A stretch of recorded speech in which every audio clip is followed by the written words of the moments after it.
પ્રભુ ઈસુની જય. પ્રિય ભાઈઓ અને બહેનો, આજના નવા વિડીયોમાં તમારું સ્વાગત છે.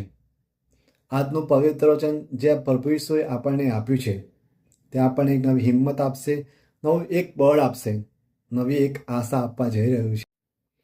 ઘણીવાર આપણને એવો પ્રશ્ન થતો હશે આપણા જીવનમાં કે શું સાચે પ્રભુ ઈસુ મને પસંદ કર્યો છે? પ્રભુ ઈસુની પવિત્ર અને મહાન યોજના મારા જીવનમાં શી છે? તો આજનું આ પવિત્ર વચન જે આપણે વાંચવાને સાંભળવા જઈ રહ્યા છે તે આપણને એક કાર્ય બતાવી રહ્યું છે, એક કામ બતાવી રહ્યું છે કે પ્રભુ ઈશ્વરે આપણને આપણા માટે શું વિચાર્યું છે, આપણે શું કરવા માટે કહી રહ્યા છે તે જણાવે છે આજનું આ પવિત્ર વચન. તો ચાલો આપણે ખુલ્લા હૃદય અને ખુલ્લા મન સાથે આપણે આજના આ પવિત્ર વચનને વાંચીએ અને સાંભળીએ. આજનું પવિત્ર વચન 1 થેસલોનિકા અધ્યાય 4 કડી 18. એટલે તમે આવું કહીને એકબીજાને હિંમત આપતા રહેજો. ભાઈઓ અને બહેનો, આજનું આ પવિત્ર વચન બહુ સરસ છે. પ્રભુ ઈસુએ આપણને એક કાર્ય સોંપ્યું છે. કેમ?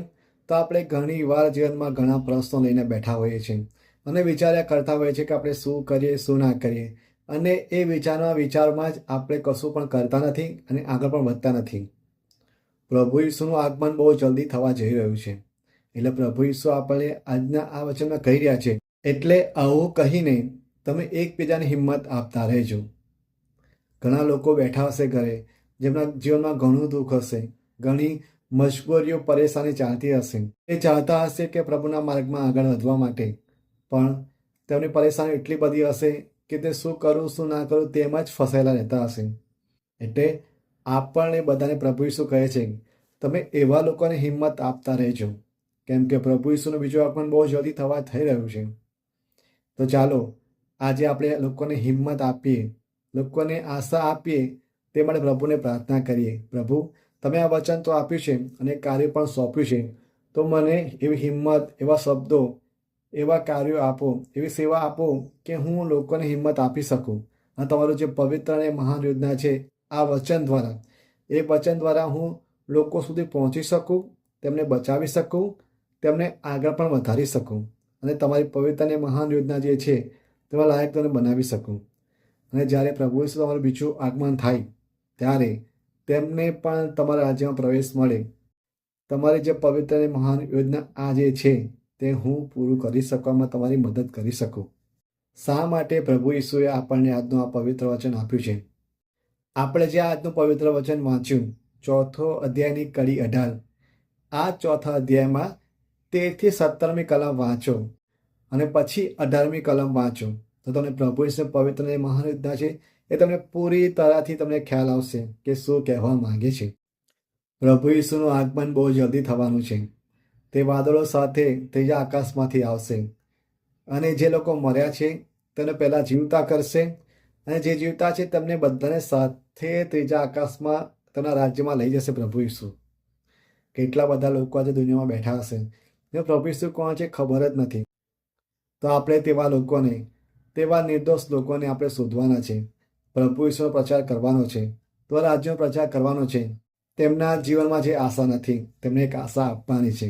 તેમને કહેવાનું છે કે પ્રભુ ઈસુ કોણ છે, તેમની યોજના શું છે અને તે બહુ જલ્દી આવી રહ્યા છે.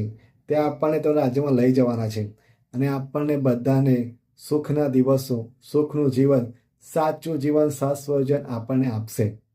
કારણ કે પવિત્ર બાઇબલ જણાવે છે કે જેમ જેમ પ્રભુ ઈસુનું બીજું આગમન નજીક આવશે તેમ તેમ શૈતાન તેની પૂરી તાકાતથી કાર્ય કરશે અને પ્રભુ ઈસુ તેને દૂર કરશે બધા લોકોને. તો આપણે કોને જીતાડવાના છે? આપણે પ્રભુ ઈસુને જીતાડવાના છે. તેમની યોજનાને આપણે શું કરવાની છે? પૂરી કરવાની છે. તો ચાલો આપણે જેટલા બનીએ તેટલા જ પ્રભુ ઈસુનો પ્રચાર કરીએ, તેમના વચનનો પ્રચાર કરીએ. એવા લોકો, જે લોકો પ્રભુ ઈસુ ઓળખતા નથી તેમને ઓળખતા કરીએ, તેમને તમારા રાજ્યને લાયક બનાવીએ. કેમ? કારણ કે જે દિવસ પ્રભુ ઈસુ આવશે તે દિવસે ન્યાય થશે અને જે લોકો પાપમાં હશે તે બધાનો ન્યાય થશે, તે બધા નરકમાં જશે. પણ જે લોકો પ્રભુ વિશે જાણતા હશે, તેનો પ્રેમ કરતા હશે, તેમના માટે તૈયાર થયા હશે, તે તેમના રાજ્યમાં પ્રભુ ઈસુ તમને જોડે તેમને લઈ જશે. તો પ્રભુ ઈસુ પ્રાર્થના કરીએ આજે સાથે સાથે કે હિંમત તો આપો, મને બળ પણ આપો, પણ સાથે સાથે તમારો પ્રચાર કરવાની, તમારી યોજનાને પૂરી કરવા માટે મને એવા શબ્દો આપો, એવી સેવકોનું કામ આપો, જેથી કરીને તમારી યોજનાને વધારે ફાસ્ટ બનાવી શકું અને વધારે ને વધારે લોકોને તમારા રાજ્ય માટે હું લાયક બનાવી શકું, લોકોને બચાવી શકું. બધા મારા ભાઈ અને બહેનો, ભાઈઓ અને બહેનો, આજનું પવિત્ર વચન જણાવે છે કે જ્યાં સુધી પ્રભુ ઈસુ નહીં આવે ત્યાં સુધી અધર્મ, પાપ જે રાજ્ય છે તે વધશે, એટલું બધું વધશે, છતાં એટલું બધું કાર્ય કરશે કે લોકો પ્રભુને જાણી નહીં શકે. પ્રભુ ઈસુ આપણને હિંમત આપે, પવિત્ર આત્મા આપણે જ્ઞાન અને સમજણ આપે, સ્વર્ગીય પિતા આપણે રસ્તો આપે. તમે પવિત્ર અને મહાન યુદ્ધ માટે લોકોને તૈયાર કરવા માટે આપણે પોતે તો તૈયાર થવાનું છે, પણ લોકો માટે પણ આપણને એવું જ્ઞાન, એવું બળ આપે, જેથી કરીને આપણે શૈતાનને હરાવી શકીએ અને પ્રભુ ઈસુની પવિત્ર અને મહાન જે યોજના છે તેને આપણે પાર ઉતારી શકીએ. આજના આ વચનથી આપણને એક વાત જાણવા મળે છે કે પ્રભુ ઈસુએ આપણા પર વિશ્વાસ રાખ્યો છે. તેમણે આપણને પસંદ કર્યા છે કે બીજા લોકોને આપણે તૈયાર કરીએ, તેમણે સંદેશો લોકો સુધી પહોંચાડીએ. આ પવિત્ર વચન દ્વારા આપણે લોકોને સત્ય જણાવીએ, તેમને જગાડીએ, તેમને જાગૃત કરીએ, અંધકારમાંથી પાપ તરફ લાવીએ, પાપથી પુણ્ય તરફ લાવીએ અને પૃથ્વીથી સ્વર્ગ તરફ લોકોને લાવીએ. પ્રભુએ આપણને પસંદ કર્યા છે તે એમણે આપણામાં કંઈક તો જોયું હશે, એટલે આપણે બસ હવે તેમનું કાર્ય કરવાનું છે, કોઈ પણ ડાઉટ કર્યા વગર. પ્રભુએ આપણને પસંદ કર્યા એ બહુ મોટી વાત છે. તો ચાલો આજે આપણે પ્રભુનું કાર્ય શરૂ કરીએ, પ્રભુ સાથે, અને તેમને માર્ગમાં આગળ વધીએ અને તેમની યોજના પૂરી કરીએ. તેમની યોજના દ્વારા આપણે શૈતાનને હરાવીએ અને દુનિયાના લોભ, લાલચ, પાપને આપણે છુટકારો આપી દઈએ, એ બધું સાઈડ પર હટાવી દઈએ અને પ્રભુના માર્ગ તરફ આપણે આગળ વધીએ, પ્રભુનો અવાજ સાંભળીએ, તરફ આચરણ તૈયાર થઈએ અને બીજા લોકોને પણ હિંમત આપીએ.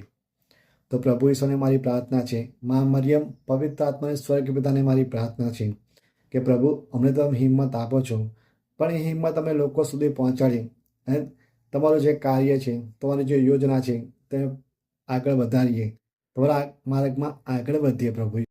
પ્રભુ ઈસુ અમને એવી આંખો, એવી કાન, એવી બુદ્ધિ આપો કે અમે લોકોને જાગૃત કરી શકીએ, લોકોને જગાડી શકીએ, લોકોને અંધકારમાંથી પ્રકાશ તરફ લાવી શકીએ. પ્રભુ ઈસુ, મા મરિયમ, પવિત્ર આત્માને, સ્વર્ગીય પિતા, અમારી મદદ કરો, મારી સાથે અને મારી પાસે રહો, જેથી કરીને તમારી પવિત્ર અને મહાન યોજના પૂરી કરી શકીએ. પ્રભુ ઈસુ, તમારો આભાર. મા મરિયમ, તમારો આભાર. પવિત્ર આત્માને, સ્વર્ગીય તમારો આભાર કે તમે અમને પસંદ કર્યા, તમે અમને આ કાર્ય સોંપ. પણ આજે તમે સાબિત કરી દીધું કે હું નાનો માણસ નથી, હું એક રાજકુમાર છું, એક રાજકુમારી છું. પ્રભુ ઈસુ, તમે આજના પવિત્ર વચનથી એ જણાવી દીધું છે. પણ આજથી હું પ્રભુ ઈસુ તમારા વચનો માટે, તમારા રાજ્ય માટે, તમારા માટે હું આજે કાર્ય કરીશ. આ જીવન હું તમારા માટે જીવીશ.